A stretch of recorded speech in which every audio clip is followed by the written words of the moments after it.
So today we're going to talk about qualitative data analysis. And by qualitative, we mean kind of two things that are sort of lumped together because they often fit together. One is that we're looking at narrative sources of data, so written documents, interviews, those sorts of things, but also a case where both of our both the independent and dependent variables are nominative. Yeah, nominative. So where you have groups or classes on both sides of the analysis. And we'll also, because so much of this is narrative, and that's really the focus of assignment 4, we'll discuss ways of identifying and using illustrative quotes. We're going to review the rationale behind contingency tables and chi-squared analysis. This is another case where we're analyzing the data just qualitatively this time. So just as a way to kind of introduce this so that you think for yourself, think of a time that you were in an unfamiliar place and had to ask a stranger for help to find your way. For example, an unfamiliar building, an airport, or a new neighborhood. And then we can ask the question like, do people prefer to approach others of the same gender when asking directions? So we have you are male, you are female, and the person who approached was male or female. Right? So that's what that is a contingency table. Right? We're going to look at if the subject was male or female and the person that they approached was male or female. When both bivariate hypotheses, or when you have a bivariate hypothesis and both variables are nominal, the statistical test that you use is chi-squared contingency table analysis. Chi-squareds pop up in other places, so they're not exclusively in nominal, I don't know why I keep saying nominative, nominal variables, but the approach shows up again in most areas where you would have what is called a goodness of fit test. So how well a model fits the data, which happens a lot in structural equation modeling and some other places. This is still old school. Sorry, don't worry about. We're not even going to worry about calculating the chi-squared. Sorry, I'm just going to skip over that stuff because you're not actually going to have to do that. So we'll just interpret this. So we had, of the 13 male participants, 9 of them had approached another man when asking for directions, while 4 of them had approached a woman. Of the 22 female respondents, 8 of them had approached a man, while 14 of them, 64%, had approached another woman. We conclude that there was a marginally significant tendency for pedestrians to select a stranger of the same gender when asking for directions. Chi-squared equals 3.5, p equals 0.06. So, review of statistical tests. Age is related to the length of delay in asking for directions. Well, age is a quantitative variable. It's a scale measurement, ratio really, and length of delay is also ratio. So this would be appropriately tested with a correlation or regression analysis. Men delay asking for directions longer than women do. Well, that's men versus women. That's a nominal variable. But delay is a time variable, which is ratio. So nominal independent variable, ratio dependent variable, a t-test would be appropriate because the nominal variable has 2 levels.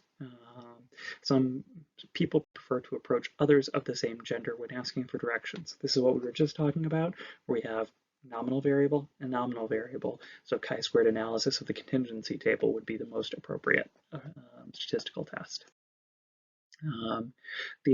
What we're really focused on here is coding interview transcripts and field observations. So what we're going to do here is seek themes or patterns in the data, and you can, if you find, like, you can identify like co-occurring themes in, say, an interview.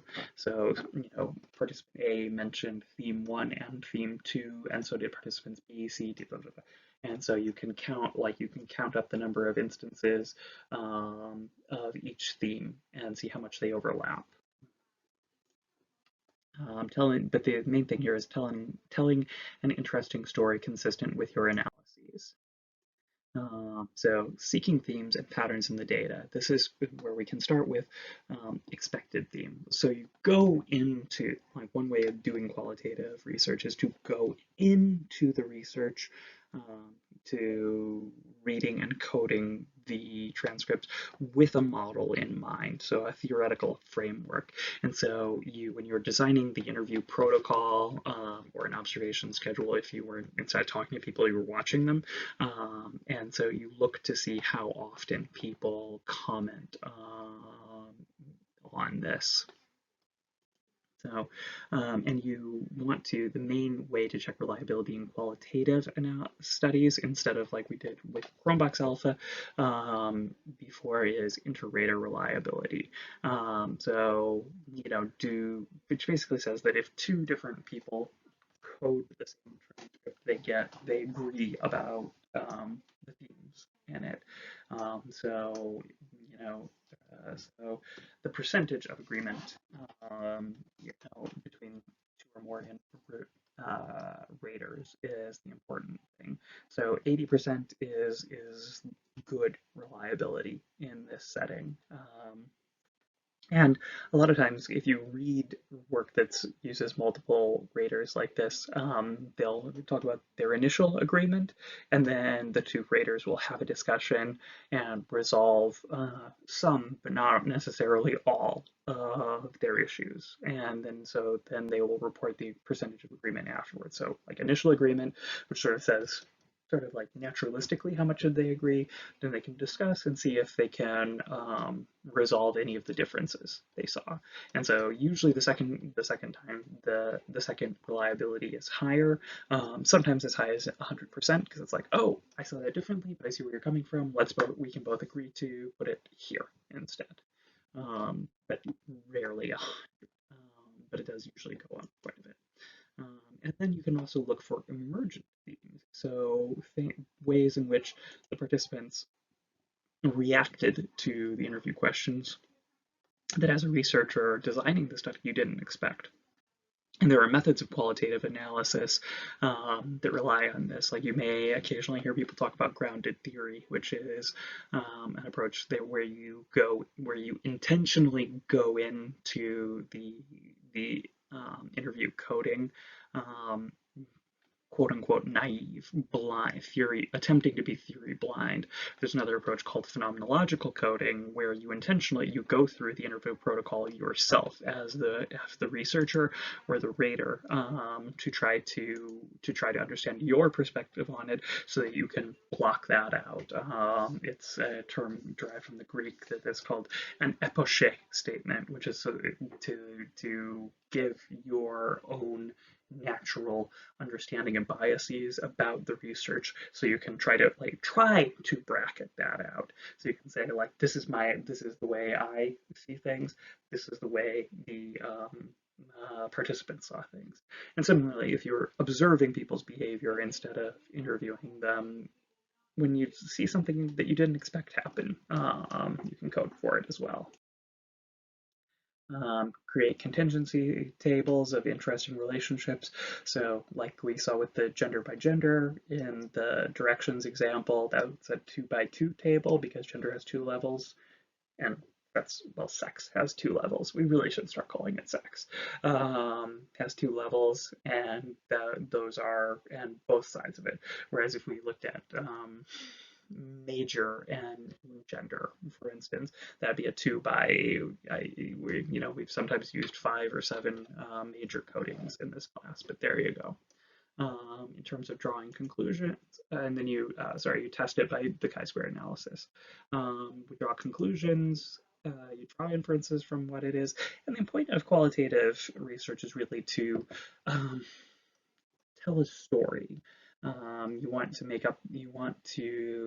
this is like a theoretically latent story that's consistent with the analyses that you've done. So, what themes were present? How did they fit together, either qualitatively or quantitatively, using the chi-squared analysis? But the important thing is, like, you want to be able to tell a coherent story that is consistent with the data. that you have, and that's an important thing. Like we talk about this as observations and interviews and words and stuff like that, but it's data.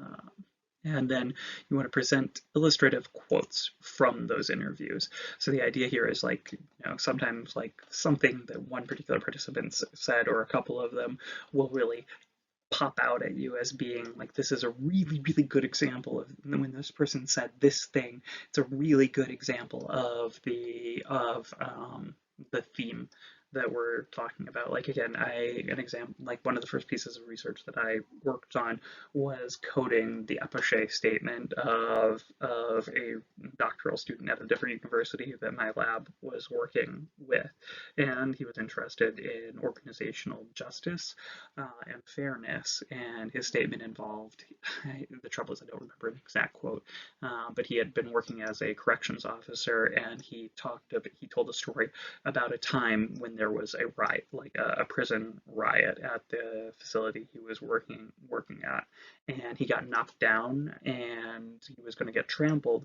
but there was an inmate who picked him up and helped him out. And so when he next saw that inmate, he asked, "Why did you help me?" And the inmate responded, "Well, you're always square with me." And he saw that as being like, and we saw, or certainly I saw that as being like one of the most clear examples of sort of like this reciprocity idea that comes up in justice research that, you know, my researcher colleague had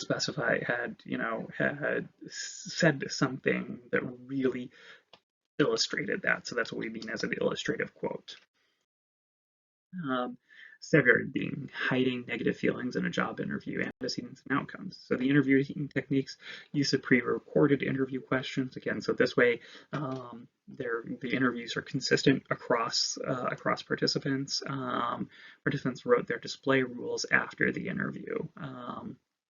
Written qualitative data, and then so the judges observed emotional expression on the video recordings of these interviews. So how expressive were they with their faces? They used trained raters on this. So this is pretty common here. Like maybe students like you or PhD students might be involved who are trained in, like in this case, maybe there's a facial affect coding system or something along those lines that to say like what emotions were people displaying, and then check the reliability on it. Here's an excerpt from it. The majority of men, 78%, and women, 76%, stated that their behavior during the job interview was influenced by display rules. Examples of the display rules named by the participants are listed in Table 1, and here they are.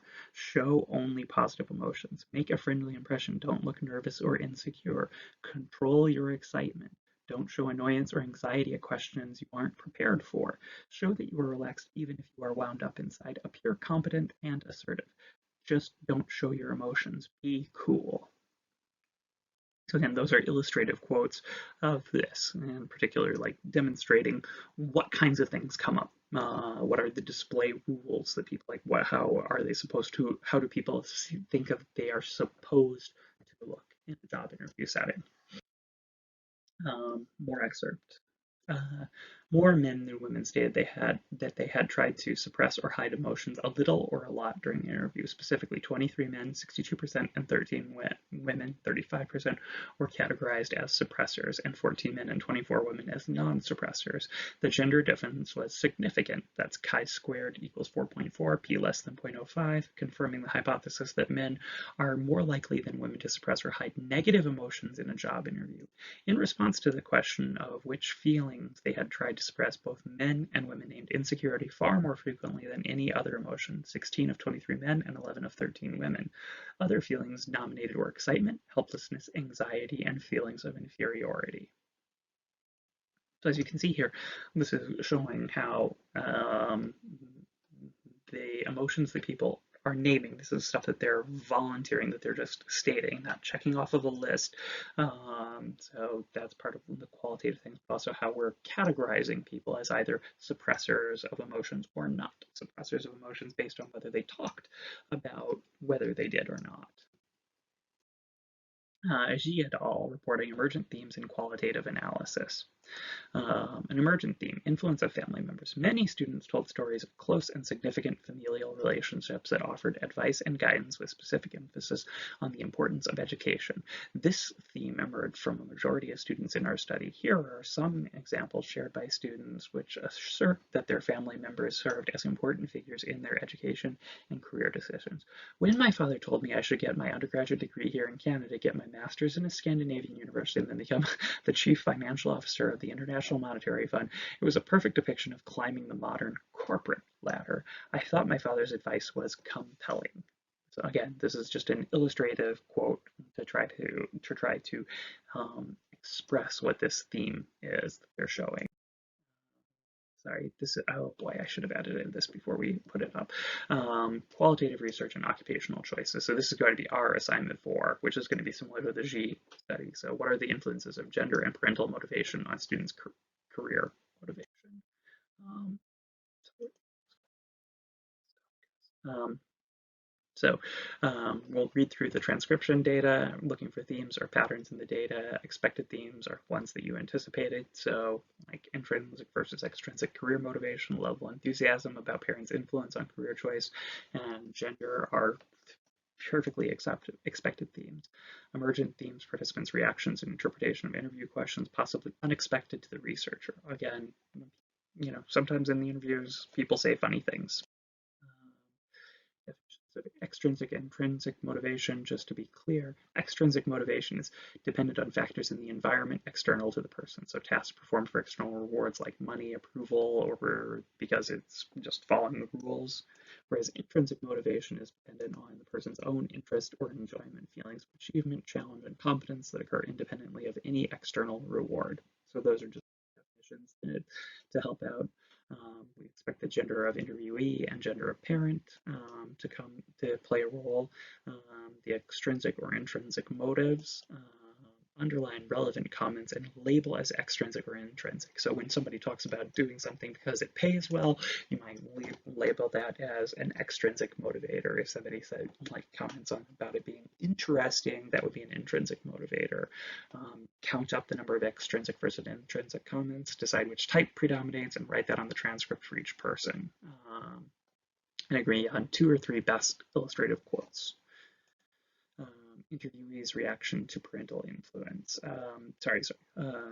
Are they enthusiastic? Like some people really like the G quote that we read. That person clearly like respected and was excited by their father's advice. But some people, some people would be like, well, anything that my parent says to me is obviously the wrong choice. So are they enthusiastic? Were they neutral? Are they negative? And then agree on the definition of each category, underline and label it, and agree on, again, 2 or 3 illustrative quotes. With the reliability of coding, we don't have to be specific on this. What we want to see is like comments about like, was it easy for you guys to agree on the coding? Describe it in like how easy it was rather than calculating the percentage of overlap. And data, you can develop some contingency tables here, like so you can use the expected themes with like the sex of the interviewee and their enthusiasm for or their response to the parental advice. And just that's it, because we are not calculating statistics. That's part of why I didn't want to talk about it. You don't have to worry about that, but you will display a contingency table, which is basically just the count of each instance in the appropriate square in the table. So something along this line. So we have male parent, male participant, female participant. So anytime that there's a male participant who talks about a male parent, it goes here. A male participant, say, talking about their mother, would go here. Sorry, I should. A male participant talking about their father would go here. A male participant talking about their mother would go here. Female participant talking about their father would go here, and a female participant talking about their mother would go here. Again, you can think about this as essentially like you could literally just print up a table like this and put ticks in it, and then count that up and just write the number down. And again, you should have a row total that goes here for each of these, which would be basically the total number of fathers talked about. Well, male parents, I guess. Maybe I should be careful about fathers. The total number of female parents talked about goes here, and then this would be here in this box. This would be the total number of male participants and the total number of female participants. And then if you've done your job right and you've added everything, counted everything correctly and added everything up correctly, whether you added up these these two row totals or these two column totals, sorry, these two row totals or these two column totals should give you the same number here, which is the total number of participants that you have. And then again, the same idea applies to this, and the same idea applies to even this 2 by 3. So parent displays primarily extrinsic motivation. Parent is primarily intrinsically motivated, and then the participant is enthusiastic about the advice, neutral, or negative. Again, it's just the fact that this variable, enthusiasm variable, has 3 levels, and this has 2. But the same logic applies. You're just putting each instance into the box and the appropriate box, and then counting them up and totaling them. And then write 3 to 4 paragraphs that present your analysis. Ensure that your analysis tells a story about occupational choice. Give it a title. Read the Svierding and J articles for examples. Include comments about inter-rater reliability. Again, you do not have to calculate the percentage of agreement. Present and discuss 3 filled-in contingency tables, but don't forget the totals. Add any emergent themes that you noticed, and ensure that your underlining and identified themes appear on the transcripts. Actually, I guess you'll be doing this all electronically, so you can use comment functions and track changes to do that. Maximum 2 pages, excluding those annotated transcripts. And again, everything, like all the materials, will be in the assignments folder, so don't worry about that. Okay, that's everything here. I'm sure there'll be some questions later on. All right, cheers. Take care. Bye.